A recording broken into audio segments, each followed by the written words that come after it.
Welcome to the Pod Like a Girl podcast with your host, Mia Findlay.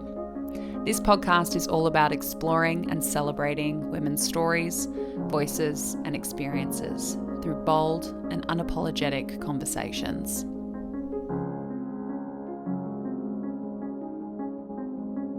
Welcome back, team. I am so happy you are with me for this very important episode.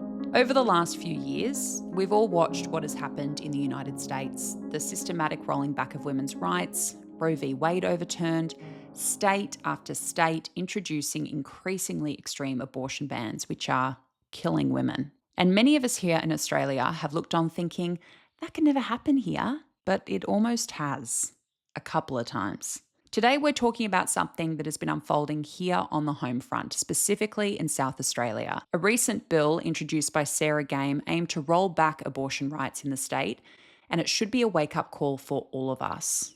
Even though the bill didn't advance, the tactics behind it absolutely did, and they are shocking. They mirror the same playbook we've seen used successfully overseas: coordinated anti-choice groups positioning themselves inside political systems, pushing misinformation, exploiting loopholes, and relying on the public not noticing until it's too late. So today's episode isn't just about one bill. It's about recognising early warning signs. It's about understanding how these groups operate in Australia, strategically and deliberately. And it's about what we, especially those who care about reproductive autonomy and gender equity, need to be doing right now to safeguard the rights we still have. To help us break this down, I'm joined by someone who has been tracking this closely. Georgia Thain is a criminologist, researcher, and one of the most reliable mythbusters in the reproductive rights space. You may know her from TikTok and Instagram under the amazing username Politic Hunt, say it quickly, where she analyses anti-choice misinformation with clarity and evidence, and honestly provides the kind of public education most institutions should already be doing. Georgia has been following the networks behind the latest bill, the misinformation campaigns surrounding it, and the broader pattern of anti-choice organising across Australia. Today, we're going to unpack what actually happened, what it signals for the country as a whole, and how pro-choice Australians can stay informed, mobilised, and ready to respond before we find ourselves on the back foot. Please go and support Georgia's amazing work. All of her social media links will be in the description box of anywhere you are listening to this episode. I hope you get just as much out of it as I did. Georgia, thank you so much for being with us today on Pod Like a Girl. I am so grateful you're here to talk about this unbelievably important topic, but also with a quick turnaround, given this literally just happened a couple of days ago. I would have given people an understanding of the amazing stuff you're doing online and shown them a couple of your TikToks and told them where to find you. So let's dive straight in, because there's no time to waste with something as important as what's been going on in South Australia recently. For people who haven't been following along, what has been going on in South Australia? Can you explain what's been developing around women's healthcare and particularly abortion in the recent months, but particularly this week? Absolutely. Well, thank you so much for having me, first off. And yeah, it's been it's been really hectic times in South Australian Parliament. Especially this last week. So Wednesday night was the first vote on a bill that aimed to restrict access to abortion beyond 22 weeks and 6 days. Quite significantly, like it removed like a really huge chunk of our current act, which is a relatively new act, that allows someone to access termination after 22 weeks and 6 days if two doctors independently approve it based on their consideration that continuing the pregnancy poses a significant risk to the health of the pregnant person. The bill aimed to remove that whole part, so that basically the only way you could access a termination after 22 weeks and 6 days would be if you were like actively dying, or if there was a serious congenital anomaly detected. Right. That vote was on Wednesday night. It was a big build-up. There was lots of misinformation, disinformation, lots of campaigning on both sides, lots of like questionable actions going on. But thankfully, I can report that the bill was voted down at the first opportunity, and it's not going to progress any further. It's been squashed. Big sigh of relief from a lot of women in South Australia right now who I think around the country too. Yeah, definitely, because we know that when these bills come up, everyone kind of holds their breath because it can set a precedent and kind of like a domino effect for other efforts to wind back access to abortion. So it's not nice to be the testing ground Yeah. for the second year in a Yeah. row. Yeah. Yeah, again, for the second year in a row, around the same time, almost exactly 12 months later. But yeah, for both last year and this year's bill to fail quite spectacularly at their first hurdle was a huge relief. And I did do like, I was sick on the night and I couldn't go to Parliament, but I was in my lounge room listening and I did suddenly get a burst of adrenaline and was like dancing around the room and whatnot, despite being quite sick.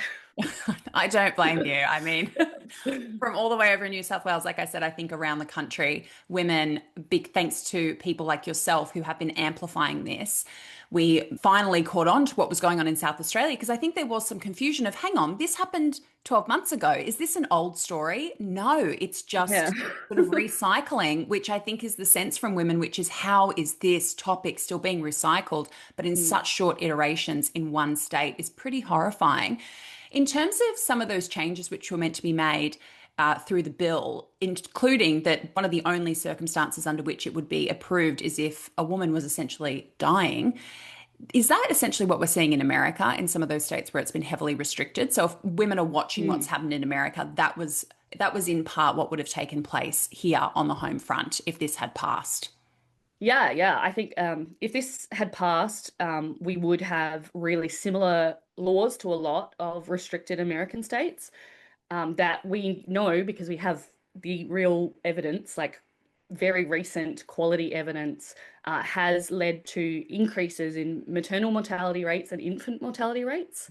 It hasn't decreased the rate of abortion at all. Like same, that stayed the same, but essentially more people are dying because of these laws because they're either denied healthcare outright or doctors feel like they have to delay care so much to make sure they don't get charged that yeah, women are dying. And we did have an independent member, Tammy Franks, read out a list of women who have died in America because of those laws, and really spoke about the impact that's had on their families. A lot of those women already had children, and their families are like desperately grieving them, and at the time were begging hospitals to take action and to save their loved one's life. And yeah, it kind of creates this real apprehension for medical professionals to step in and to do what needs to be done in case we've seen, doctors get fined, lose their license, risk jail time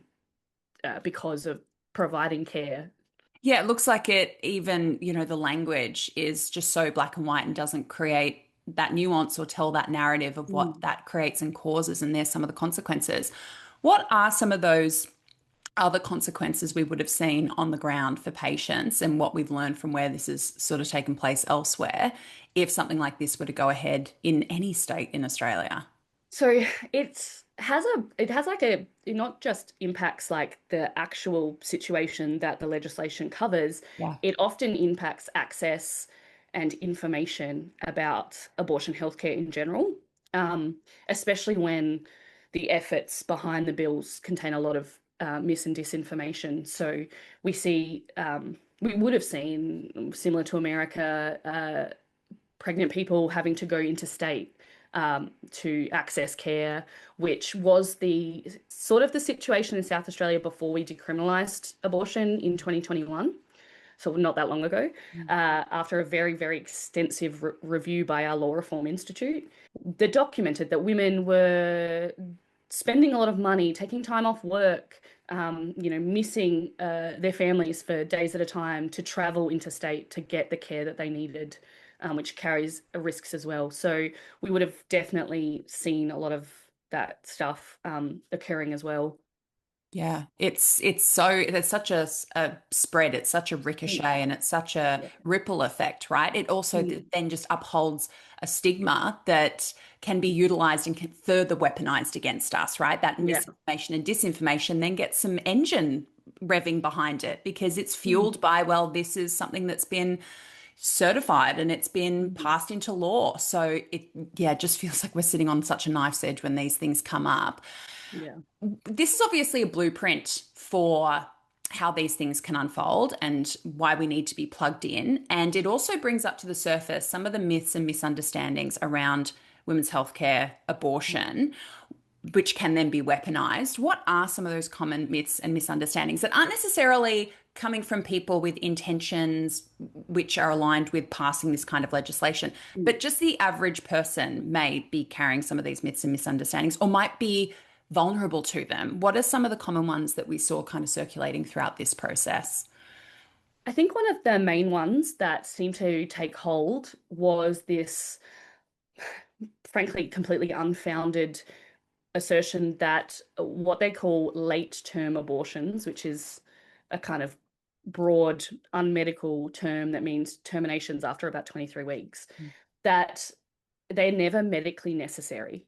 Wow. This idea that if you were pregnant and you really really needed to end that pregnancy, that it's much easier and safer to just have a C-section and have that baby be like born alive via a C-section instead of accessing a late term termination, which, if I'm not a medical professional, but I've had many conversations with quite a few who just cannot believe how baseless that claim is. Mm.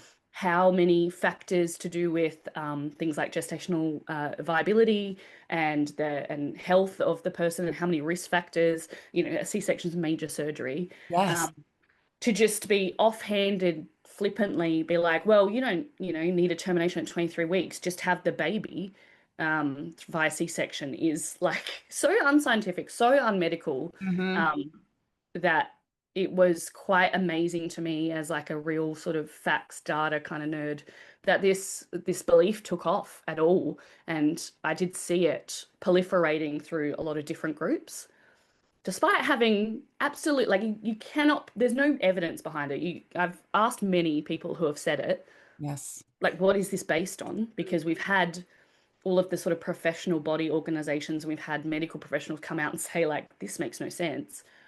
When you ask them, okay, what are you basing this on? They have no idea. They've got absolutely nothing they can point to that actually demonstrates their claim. But it's still somehow proliferated. And the other thing that just took off and that really didn't make any sense to me as like a quite nerdy data person was this idea that late term terminations after 23 weeks aren't rare, Yeah.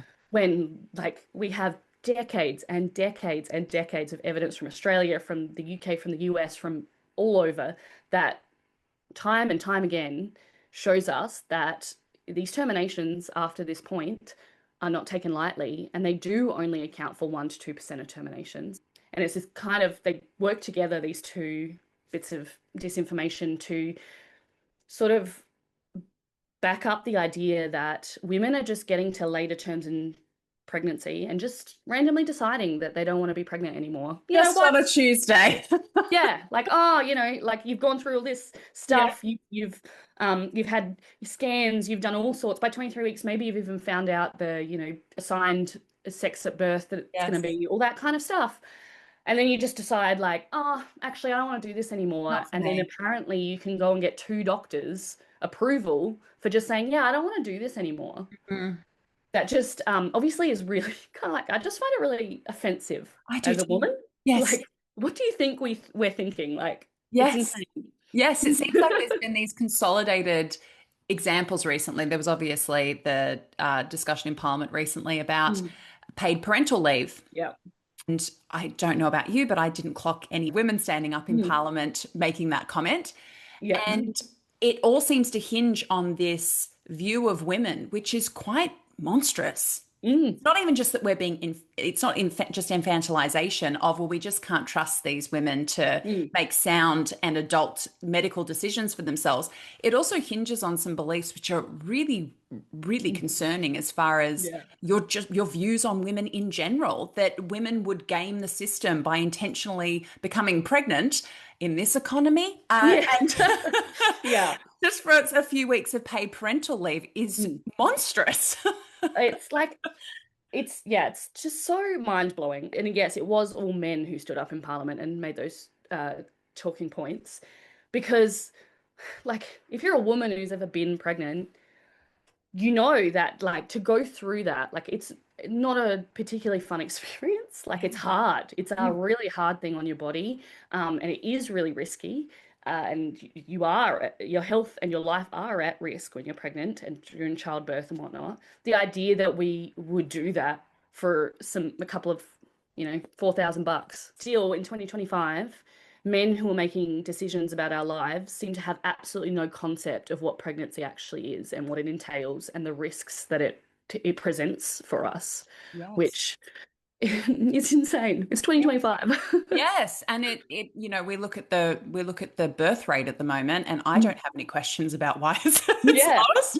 There's a multitude of factors, and Yeah. the government's attitude towards women more broadly, and particularly what they've highlighted recently on this topic, is certainly one of them.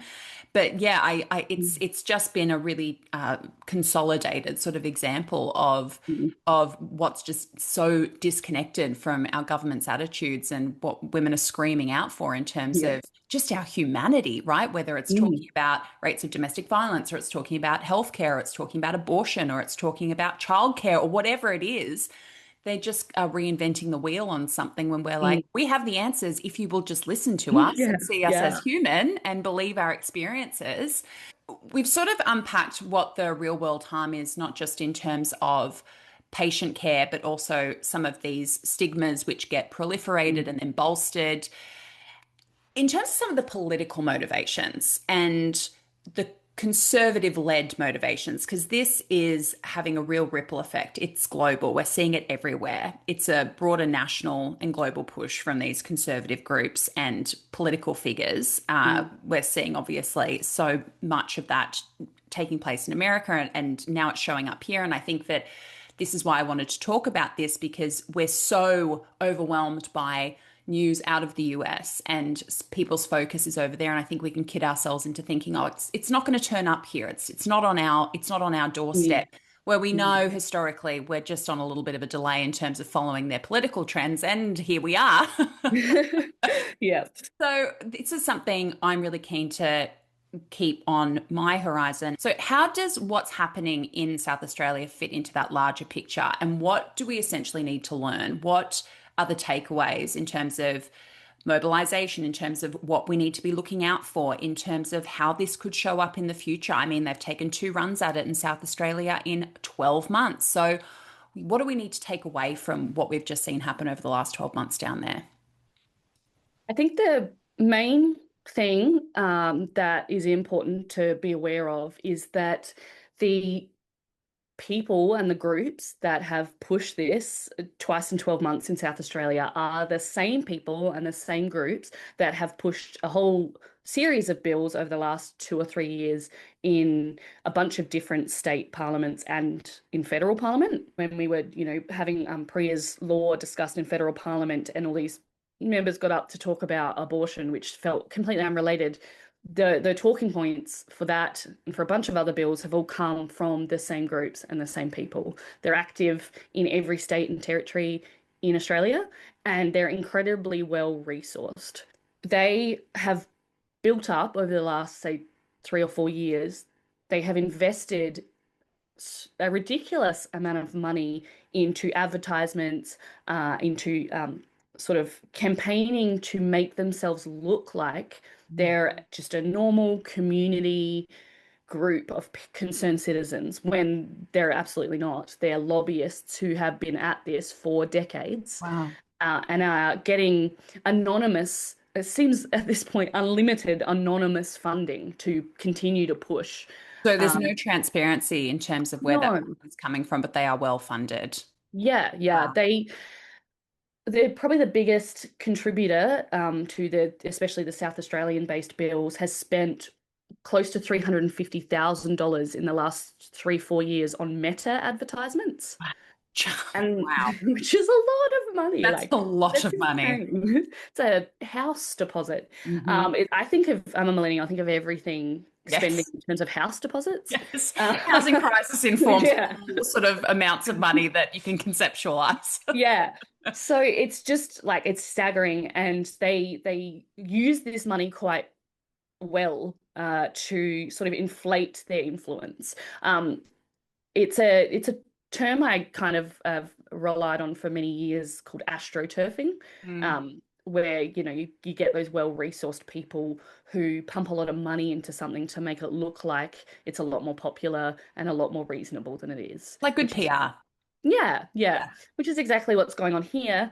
And it's the same people and the same groups who have been doing it for a long time, who did it during the marriage equality plebiscite and put a lot of money and a lot of time into Lots of astroturfing these money. groups. Yeah. It's the same, a lot of the same crossover of the people who put a lot of time and money into campaigning no on the voice referendum. While they're well resourced, and that sounds all doom and gloom, they've got a lot of money and they're very good at inflating their influence. One thing I think has really worked well for us in South Australia is we have a few different groups and different people around myself who always engage and talk about the mis and disinformation and shout about it and bang pots and pans until people pay attention, and sort of bring that actual community element to it, Yeah. and people who have been invested in this since well before the decriminalisation of abortion in 2021, who, we're tired. We don't really want to be talking about this anymore. We thought we were done when we got decriminalisation in 2021, Mm. but no, we keep having to come back and do it again and again. But that is actually quite effective. And so while different groups and people can spend hundreds of thousands of dollars, I think I've spent about $150 on stickers that I send to people and, have a similar kind of engagement from Yes, the true. community. Love that. Yeah. So Yeah. that kind of gives me a little bit of hope, because astroturfing these groups at the end of the day, like, if you look closely, if you look just below the surface, it becomes very obvious.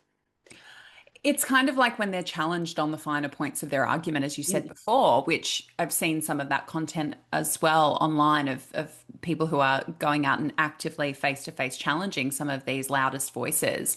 And it takes one or two interactions to realize there's just not a lot of substance sitting underneath the Mm. claims.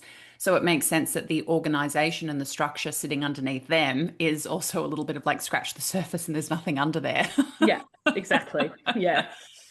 It falls So apart very quickly. yes, like House of Cards kind of stuff. Mm. And I think there is a really hopeful thread there, which is that given you with your gorgeous stickers, $150 Yeah. budget versus a $350,000 budget into meta advertising, does this indicate, if we look at sort of the broader population's view of abortion as it Mm. stands now, are you fairly confident that we're seeing sort of a push from these organizations, which is pretty unpopular as far as the average person's view and opinion of abortion and women's healthcare as it currently is?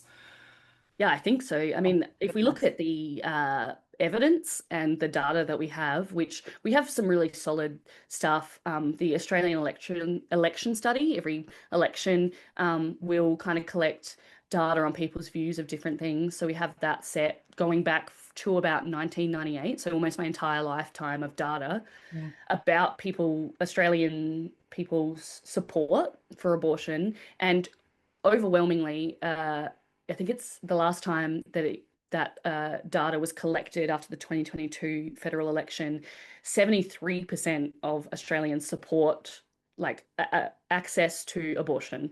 And I think about 5% want abortion to be like just totally outlawed. And I think what I like most about that data, the Australian election study data, is it shows that there was a humongous increase in people's support for access to abortion. It's gone from about 53% to about 73%, while those who want to outlaw abortion or access to safe and legal abortion, because you can't actually outlaw abortion, um, that number has not changed. It has stayed at 4 to 5% for almost 30 years. Mm. Uh, and there's international polls as well that overwhelmingly show that Australians want access to abortion to be readily obtainable for any reason. They don't like the opposition obviously try to wedge issues and say, like they did with this South Australian bill, their kind of talking point was that people shouldn't be able to access termination for after 23 weeks for mental health reasons.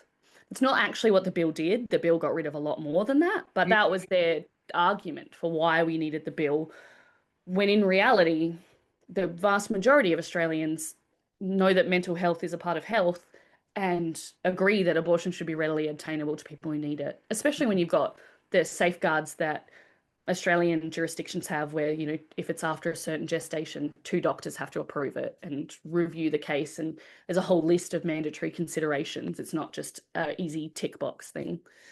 While it feels like they're growing in their ability and their reach and whatnot, it's artificially inflated by a ridiculous amount of spending. Mm-hmm.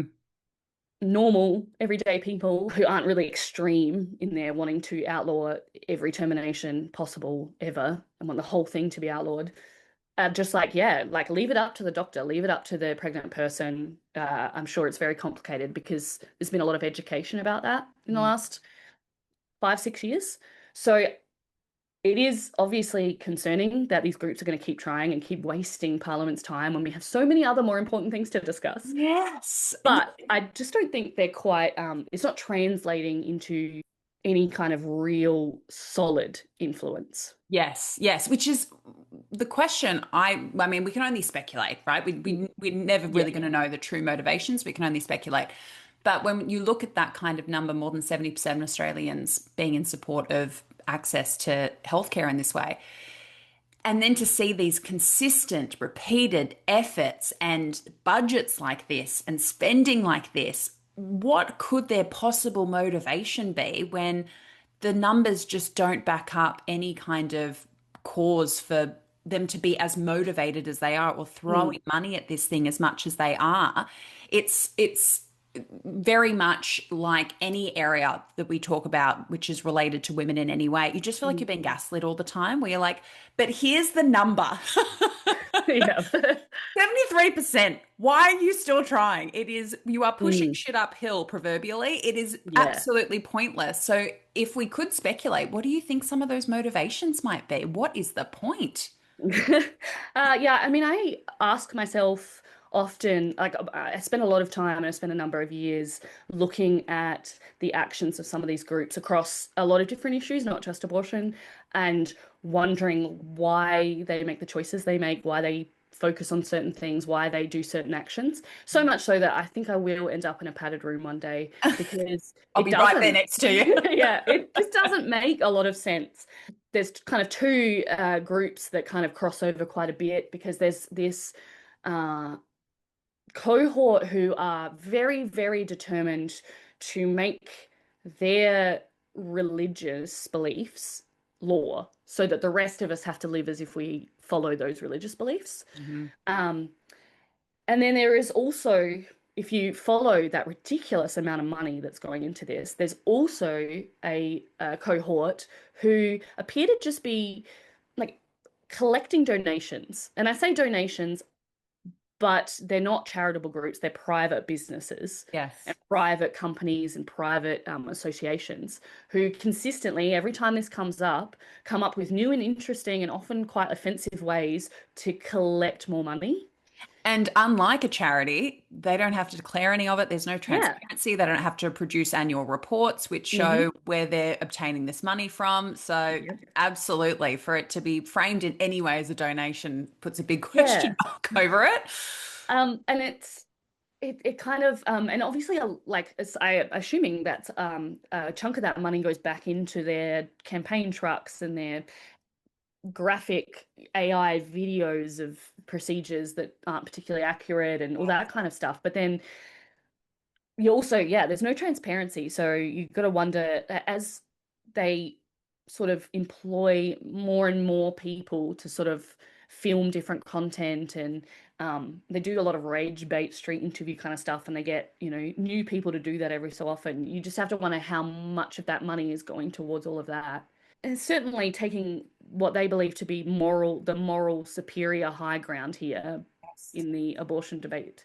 They think they're that kind of level above how they can sort of believe that and still be going out day after day, constantly asking people for these donations in a cost of living crisis as well. Is so I think that's especially when the bills that come up like this one in South Australia recently, there just wasn't enough time. And the people who are doing this have been doing it for decades, and they are educated, qualified people in like law and things like that. So they know how the parliamentary system works. Mm. And they essentially, when they introduced this bill, there just was not enough time before our election in March 2026 for this bill to ever pass. Yes. And so I wonder, certainly, because I am aware of that as well, um, why they're doing it when there's just no hope in hell of it passing. Mm. And I have to wonder, like, do they actually care if it passes or not? Or is it more just about the controversy and the kind of clout and the donations that they can collect Yes. from pushing the bill, whether it passes or not? Yes. And Yeah. maybe to contribute to some forward momentum to Mm, maybe find a more opportune moment where they feel like it might get up. yeah. Because especially with these sort of like conservative waves that we're seeing, which we narrowly escaped. Well, not narrowly, it was an absolute wipeout, but it felt narrow in the lead up. It felt like we were sitting right on Yes. the edge of descending into something pretty scary. That it could be sort of garnering that Mm, support and sort of building up a strategy over time and testing it mm, out, given they're doing it wave after wave after wave in such short, truncated bursts.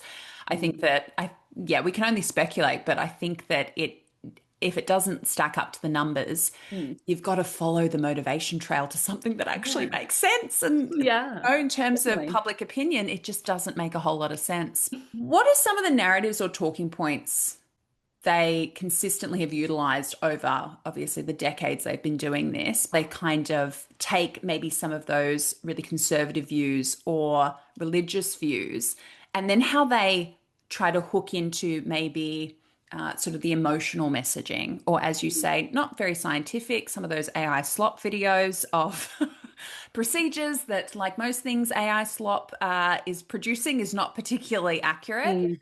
What are some of those emotional messages that they hook into, or when they're doing those pieces on the street where they're, stopping and speaking to people? What is some of this shock factor stuff that the sort of the mouthpieces are out there proliferating?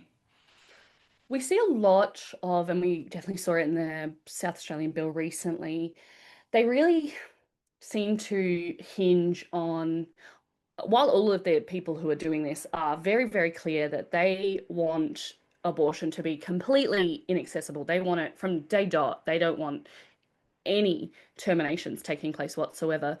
The the way they sort of wiggle their way in from that extreme position that like a tiny, tiny percentage have is to talk a lot about what they call late term after 23 weeks and 22 weeks and 6 days, sorry, terminations, because they use a lot of stories from people who have either given birth at around that point. Mhm. And I think at 23, 24, 23 to 25 weeks, the chance of a fetus surviving with intensive, long-term intensive care is about 50%. Wow. So they take the sort of success stories of babies born early, very, very early, and surviving, and they push those narratives really hard to make people feel like, oh, well, maybe there's a bit of merit here. Maybe, like, if a baby could be born alive, maybe it should be, type of thing.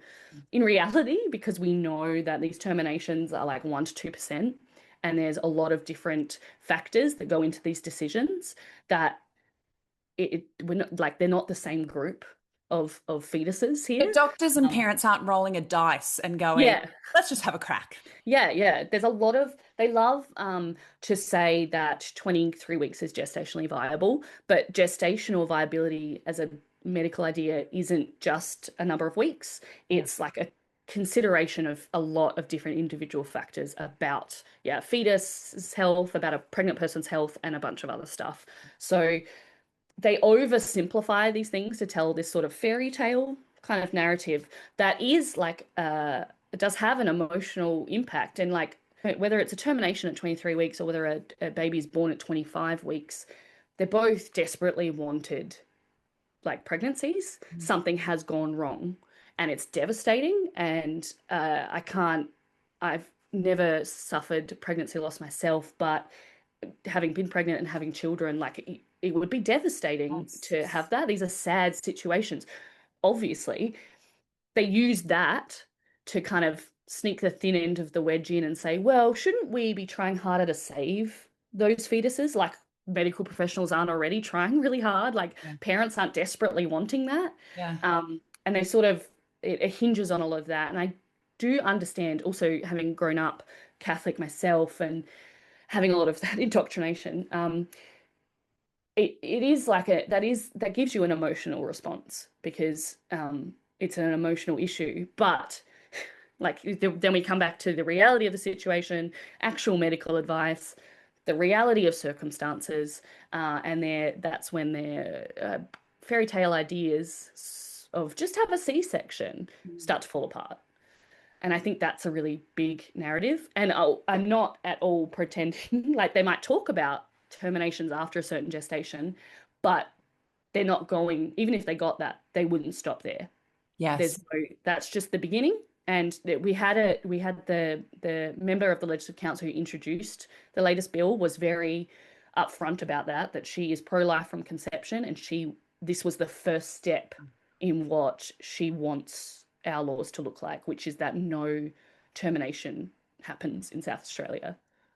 So it's a concerted effort at a rollback.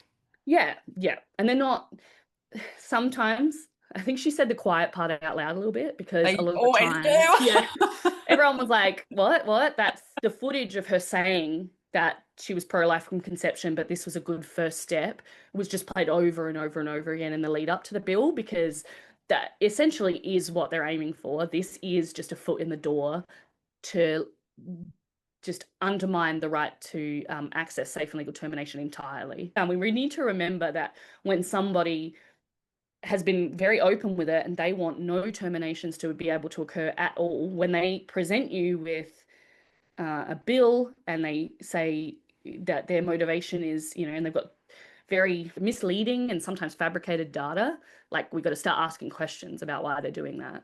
Yes. It's when this comes around again, because inevitably it will. It's like that clip is just going to be top of every video. Yeah, This comes up. We yeah, don't need to tell you what they want to do. They've told yeah. you They'll tell you absolutely themselves. upfront. Yeah. Completely. I think that is it. Obviously, there's so much that's disingenuous about this approach. It's also the disingenuous nature of making any claim that this is to support women, protect women, which can very often be one of their positions. Mm. And even just the level of trauma that people are experiencing going through this process, having to make these decisions. As you say, in the rare instance they do happen, they're usually happening for a baby that is very much wanted. It just flies in the face of this whole claim that this is in Mm. any way supportive of women and is just another layer of that misogyny, which is lack of trust, infantilization, and ultimately just dehumanization. Mm. We don't really care what happens to you, not only physically, we don't really care what happens to you in terms of whether or not something like this could take your life, and we certainly don't care about how this is going to impact you, your mental health and your well-being long term either. Yeah, definitely. They've been pretty explicit, especially in the campaigning of this bill, that these groups and people do not consider mental health of pregnant people to matter at all.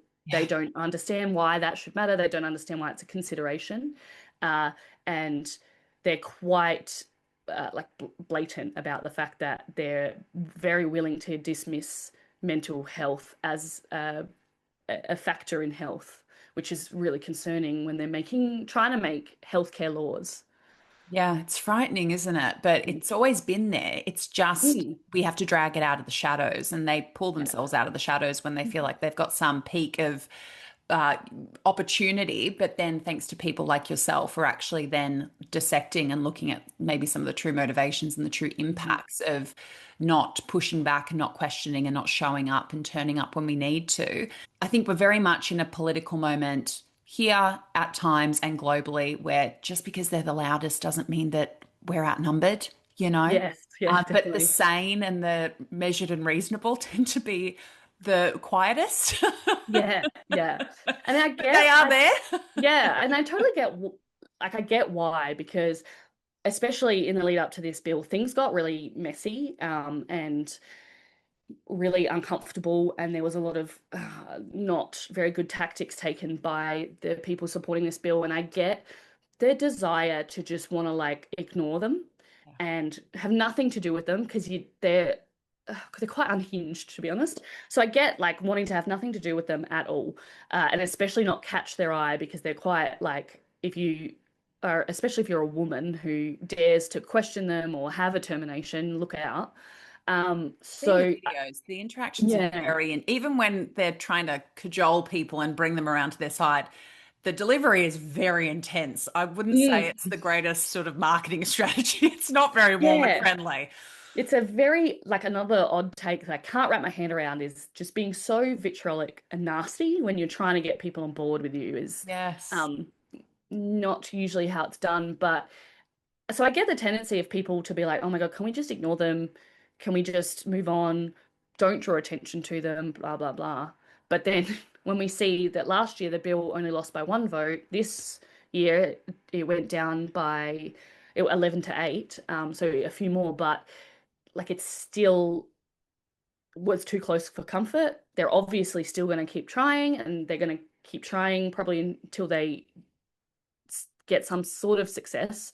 So I feel like we have to, as uncomfortable and awful as it is, because I don't like watching the videos of them harassing people or reading the absolutely like awful things that they say about people is not fun, but we've got to keep drawing attention to it because if we just ignore them, then yeah, they're the loudest voice. And Yeah. unfortunately, some of our politicians will just listen to the loudest voice Yeah. because it takes effort to read into the information below the surface of what they're, read past the first sentence of what they say and to consult with a community and to and authentically engage to get your position takes time and effort. And when it comes to women's health, for some reason, a lot of politicians cannot be bothered doing that and they will listen to the loudest voice. Yes. And I would love, I've said before that, at the end of last year's thing, I was like, cool, great, I'm done. I don't need to make any more videos. Like, I'm over it. People must be here sick of hearing my voice. All good. But then felt compelled to come back and do it again this year because, yeah, like it's a very, very loud. It's a very loud voice. And it's not just a loud voice. It's a really aggressive and nasty voice that, like, I get that people are like, okay, okay, whatever you say, because of how like ruthless and aggressive it is. Yeah. But that just gave me sort of more. Uh, Reason to highlight some of the issues, I think. Completely. And it's, there's two things going on. Yeah, they might be trying to push for public support, but they're pushing for political support. We're not in that Mm. parliament voting on this stuff, right? Yeah. And when the average person hears about it going, through parliament in South Australia, or whether it's federal, whatever it is, I think people hear that the question is like abortion, yes, no, where Yeah. these bills are so much more complicated than that. And they Mm. can shoehorn things in which are really nefarious and really dangerous, which the Yeah. average person would not would absolutely object to, but they just think, oh, well, that'll take care of itself because Mm. obviously, I mean, there's so much public support for it, so much political support for it, but it's so much more nuanced than that. And when Yeah. they have the money and when they have sort of the PR campaign to sort of soften the blow publicly, Mm. what can they kind of do through the back door politically? Mm. Which is why people like you are so essential. Because, like I said, it was going through your stuff. I was keeping an eye on how it was being reported on, and then even I had that feeling. And God, I get bombarded by enough of this stuff. But this was something that just felt, as you say, really aggressive, and they're very good at muddying the waters, not in terms of shifting opinion or anything, but the noise is so loud, and Mm. the messaging is so muddied. And I can't even get to the heart of what their point is because, as you say, they have to conceal their true point behind Mm. whatever they're currently trying to push because the actual point is we want to restrict abortion completely. Yeah, absolutely. And make a lot of money while doing it, apparently, from what I can tell. Gosh, wouldn't it be great if we could actually see what lobbyists were making and where the money was coming from? Yeah. Was it, Yeah. why haven't we done that yet? Oh. So, for people who are listening, and who have that sense of, oh my God, are we still talking about this? And we're even interacting with it feels depressing because it's like, really, our Mm. humanity and our bodily autonomy is still up for debate and discussion. I don't even want to look at it. That's just far too disheartening. What are some practical actions people can take, whether it's how they inform themselves, advocacy groups they could be supporting, community efforts they could be making, how they can Mm. be more aware when things like this come up within Parliament, when there's sort of political momentum versus maybe some of the stuff they're seeing on social media with some of these talking heads being, bombarding people on the street. What are some practical actions people can take to be of support? First and foremost, these people are very, very good at using controversy and clout. And so it is really like a strange kind of position to be in to whether you engage with them or not. Especially when they're doing their sort of rage bait. They do a lot of like rage bait street interviews and things like that. I've seen a lot of these clips, and people are really good and they answer them really well, like the questions and the ridiculous conundrums they put to them. But then they just go back and they edit it and they make it look like it's in their favor. And so I think we have to be really careful with how we engage with these people because it's just very easy to accidentally give them more content and more reason to have followers and clicks and money. Like, I think very deeply about whether I talk about and respond to different things that happen because sometimes it's just not worth inflating that sort of aggressive conversation even more, especially when other people have sort of, already been in that space and whatnot.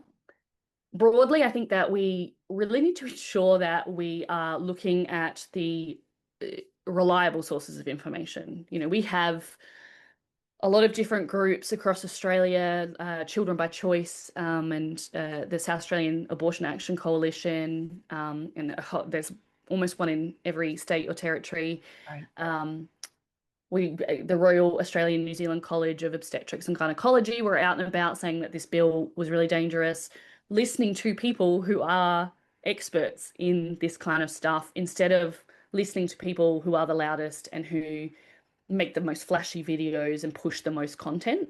Yeah. And also, I think, unfortunately, it takes time and effort, but we have to continue to use our critical thinking skills.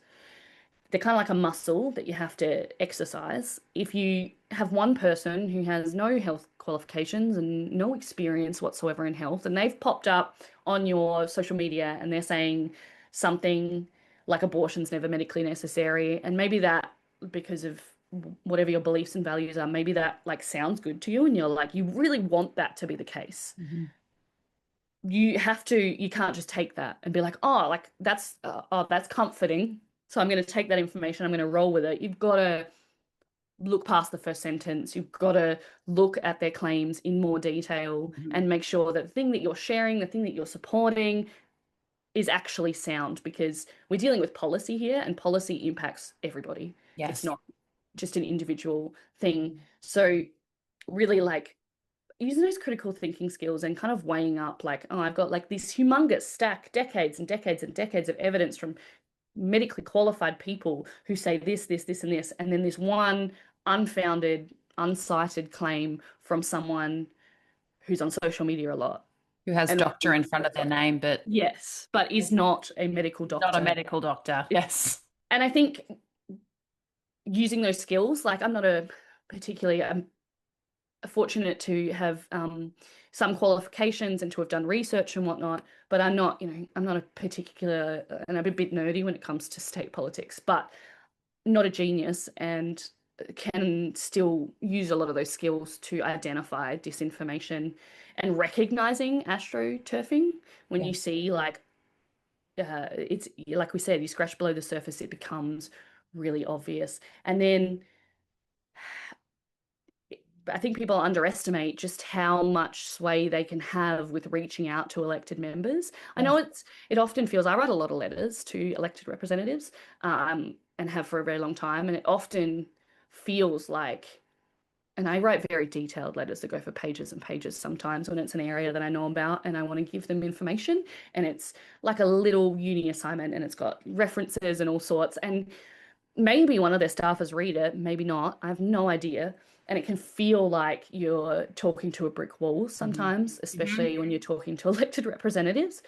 But we saw in this South Australian bill one of the independent members, Jing Lee, who has always voted and supported any sort of anti-choice pro-life bill previously. She has made her position very clear that she's pro-life and would support, she didn't support the decrim of abortion in 2021 and has supported previous, like last year's bill and things like that. But she gave a very moving contribution for this bill this week, and she talked about all the people who had reached out to her and all Mm. the people in her community that she consulted with, and how the impact that it had on her. And she changed her vote and she didn't vote for this restriction bill this Wow. time, which would have taken, she's an ex-Liberal Party member, so she's obviously got that kind of a more conservative approach. It would have taken a hell of, she was also specifically last year, she was targeted by the proponents of the bill last year and like very aggressively to the point where she didn't feel safe in Parliament, and people had to be banned from entering Parliament because of how they targeted her.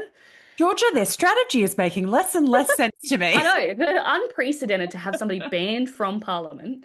But yeah, so, and she got up and she gave a very moving speech and she detailed the amount of conversations she had and she really listened. Um, and she changed her vote. And I'm sure that there were people who wrote to her who had an impact, who have no idea that they had an impact. Yeah. Uh, and so it feels, it can, and if I get so frustrated with the letters that I write when 3 weeks after the vote has already happened, I get a letter back from the MP saying, you know, blah, blah, blah, thanks for your letter. I don't even read the responses a lot of the time because it's done and dusted, it's happened. Mm. And it can feel really frustrating and feel like we're not getting anywhere. But that really moving contribution demonstrated that when you are like asked to sign a petition or to fill in a letter, to write to politicians, to reach out to local members, do that. Yes. Like whatever these groups are, when I ask people to fill in things, whenever groups like the South Australian Abortion Action Coalition ask people to sign things and write, that's an excellent place to start. It Yeah. is really, really valuable, and it can feel like you're talking to a brick wall, but it isn't. And I think we kind of demonstrated here in South Australia that a whole group of us, there's not just me, there's another account on social media called How She Lies, Yes. who's amazing. Yes.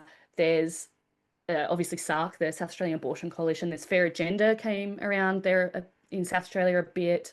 The SA unions, even the Working Women's Centre, like all these different organisations and groups, we worked together Mm. really well to fact check and address the disinformation that was going around, to protect individuals who were targeted really aggressively, and to support them and to support people like Jing Lee, and to have just repeated over and over again, continued discussions with the decision makers Yeah. to get the result we wanted. And that, although it's like, you know, you're tense and you're frustrated, and the other side is making so much noise and putting on like a fancy show Mm. basically to try and get attention and clicks and donations and all that kind of stuff. It can feel like all I'm doing is writing a letter. All I'm doing is meeting with my local member and begging them not to support this. But in the, you know, whole spectrum of things, it is so valuable Mm. to be a community member, especially when you can say, I'm a constituent of your area. I Yes. have voted for you before. And like this, you know, if you have personal experience, or if you are like me and you're just like a massive nerd and you know a lot of the information, it is not a waste of time. And Yeah. it worked so well here just recently. Yeah, because if the opposition there is just silence, Mm, then it's a non-factor to those politicians. But if you want your democracy, you have to participate in it. You have to be an active yes. participant. And if there's anything we know how to do, it's organize. And I love Mm, seeing that when we see organizations cooperating and coming together and sharing resources and sharing messaging and amplifying each other's, whether it's content or it's events or whatever it might be. It's just yeah. such a powerful example of, yes, the other side might have a blueprint that we need to study and understand because this is Mm, not going to stop and it's not going to be limited to South Australia. but we also have our own blueprint for what works in response to that. Yeah. And that's that genuine collaboration and sharing of information and resources. And that always gives me an enormous amount of hope because that's Mm. something that we can replicate in whatever area we're trying to make change. Yeah, Yeah, absolutely. yeah. Yeah. Georgia, thank you so much. This No, has thank been you. unbelievably informative. Obviously, we're coming from the tail end of this, wrapping up in South Australia with a good result, which is fantastic. But like I said, my intention here was really to sort of quarterback it and look at how Mm. these things unfold so that we can have some engagement from whether it's my audience or other people who have become engaged watching this unfold so that we can mobilize effectively and know what we're dealing with when it inevitably comes up again. But inevitably, we have amazing people like yourself and other advocates out there leading the way. And any way that I can be of support or my community can be of support, absolutely here to sort of get behind you guys as much as we Oh, can. wonderful. Thank you so much. Thanks for having me, and thank you for your support and your audience's support and the work that you do as well, because obviously we can't all cover every single issue. No. And so the work you do is plays into it all connects and Yeah, it's all yeah, it's just amazing to see. Thank you. unreal. Thank you so much, Georgia.